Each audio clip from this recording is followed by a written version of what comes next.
took a break to like thank all of our sponsors or something like that. We did, yeah. And because ticket sales are crazy right now, so you should get yours now, or you're going to miss out. Yeah, you should. Yeah, I mean it's one of the hottest parties of the year, one of the coolest events of the year. Yeah, I wouldn't wait. We were sitting here talking and realized there's some pretty cool like origin stories among us.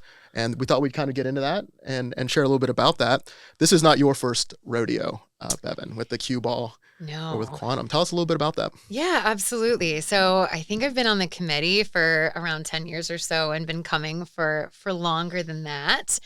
And there have been a lot of different experiences and places that I've gotten to see that I never would have. If it had not been for Quantum and the cue ball and all of its majesty. And that's been in some really gorgeous places with, marble staircase and brass and like, these beautiful, places of old Pittsburgh. And then some places that, were really, really raw and industrial where it's, it really is mixing the glit and the glam. There's one cue ball, I can't remember what the theme was, but it was gorgeous. And I had a friend that had a lobster head piece that she wore. It was very dolly. There's another one where I got to don this amazing paper mache rabbit mask. I felt like I was in Donnie Darko. And then just, you'll have people wearing ball gowns and trapeze artists. And I'm not saying that's what you're going to see this year because you have to come to find out. But it's really been a really inventive experience every year. Great musical acts, great visual artists, dancers, great food and drink. And I've also made some of my best friends through going to the cue ball and through volunteering through the cue ball, which is really great, when you can really meet like genuine people. I mean, like people that will bring you lasagna when you're sick. This is a real story. And professional connections and the whole 9 yards. So I won't give away my age, but I've been going since I was in my 20s. And I've just met people from all across the spectrum, all across, the generations, people who are there. And it's this great unifying experience. And that's hard to find. Right? With, things tend to skew, towards different, people or different, parts of society, et cetera. And this is a little bit of everything. It's this great artistic melting pot. So it's something that I make sure that I do every year. And, the 1 year, oh my gosh, planning this during the pandemic was this really special adventure. And obviously nothing happened in 2020, spoiler alert. But when we did, eventually have it, later, it was like this great open air farm to table dinner. I heard about that one. Oh my gosh. It was so much fun and, a way to do it and bring people together that was different, but still, a really unifying experience that was safe because that's what we care about that too. And it seems like that's a recurring theme. It seems like, cue ball is the kind of party that people talk about years later. Yeah. And they're like, oh, do you remember this one? Do you remember this location? Yeah. And that's pretty unique, I think. Yeah. How did you first encounter Quantum Theater kind of in general? Do you remember that? Oh, gosh. So a dear friend of mine that's a part of the acting community in Pittsburgh, Adrian Ware, was introduced me and I think it was a show that was in Mellon Park. It was outside. Oh my gosh, I believe it was Shakespearean. I think Patrick Jordan was in it. And there were prompts that were printed off of like printers on the side. I don't know, like all of these amazing things, meld together and some other lovely, actor friends of mine in Pittsburgh have taken part. And my gosh, there was one Quantum show that was in an abandoned bank.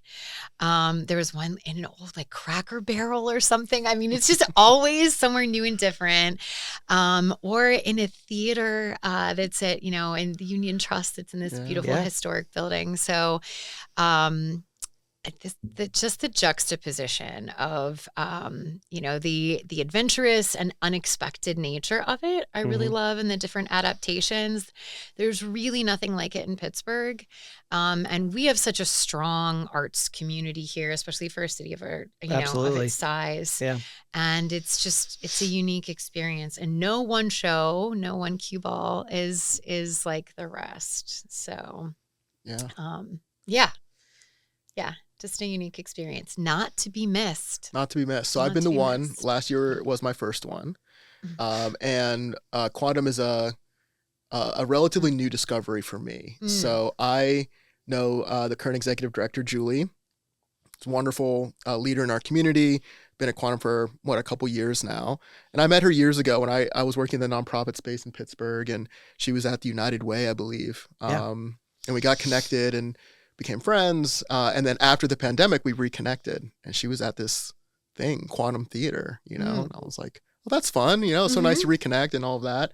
And she's like, you got to come see a show. And the work that I do now is with an organization called Pump. And we engage with a lot of young professionals and a wide range of people, but a lot of young professionals and stuff like that. And she's like, I would love to get, kind of like Pump people involved with Quantum. And this meant a lot to her because when Pump was founded in the mid 90s, she was involved in those early days, was even a board member, like kind of one of the reasons why the organization is still here. So she's like, we're doing Hamlet. You got to come see it. It's at Carey Furnaces. And I was like, I'm in. That's all. That sounds amazing. And it was just an immersive, incredible experience.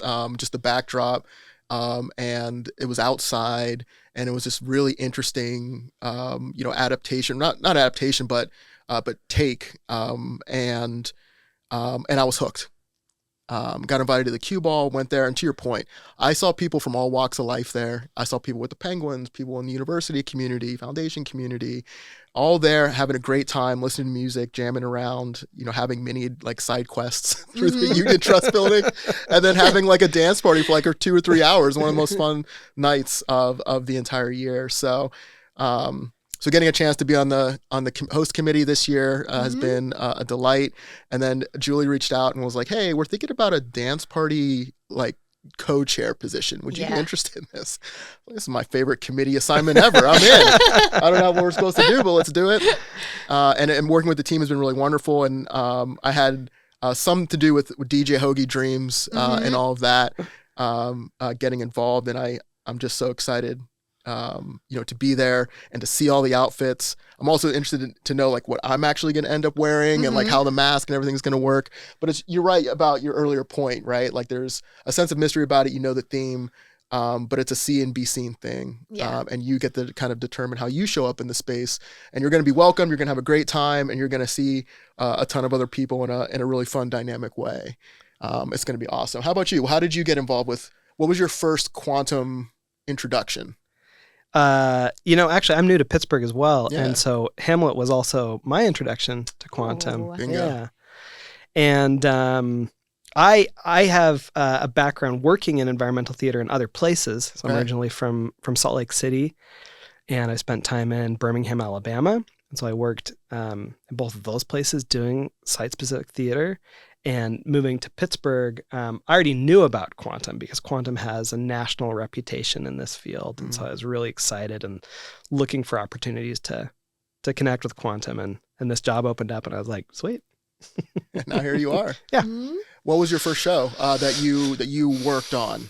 So it was last summer, A Moon for the Misbegotten, which we did at Longview. Country Club. That was so Yeah. beautiful. Yeah, Yeah. gorgeous, right?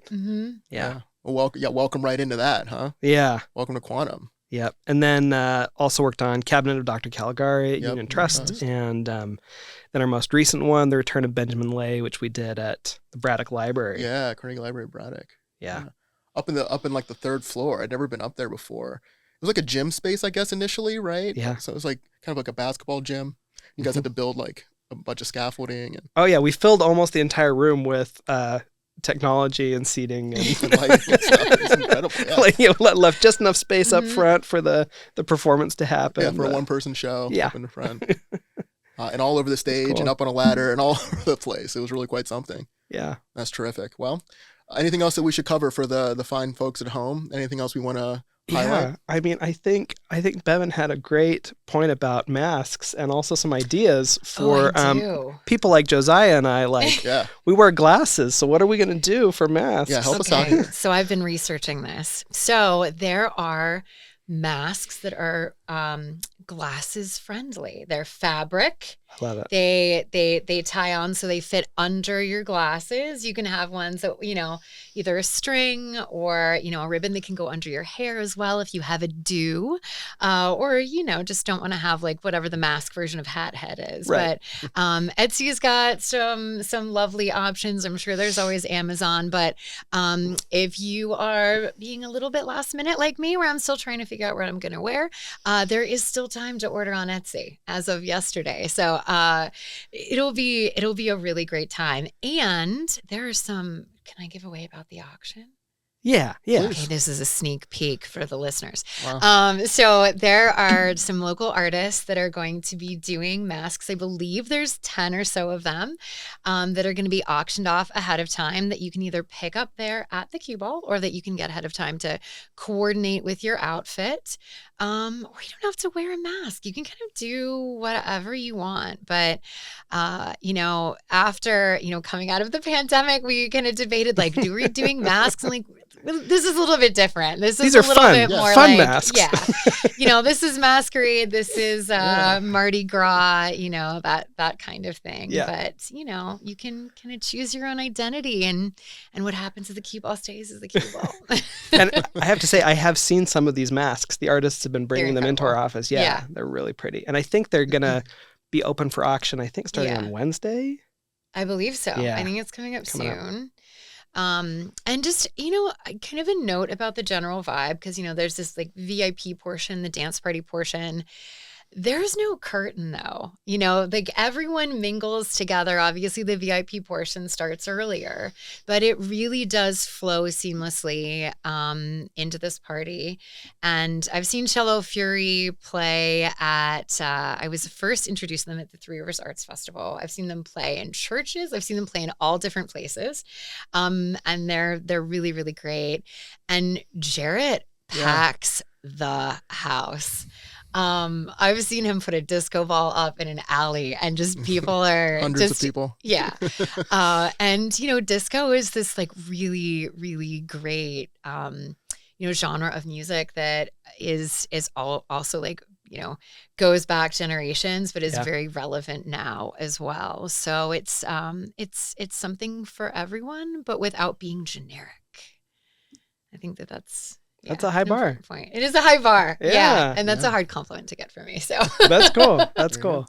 I like that. Wonderful. Well, April 5th, it's coming up fast. Yeah. Get your tickets, get your outfit together, come have a lot of fun.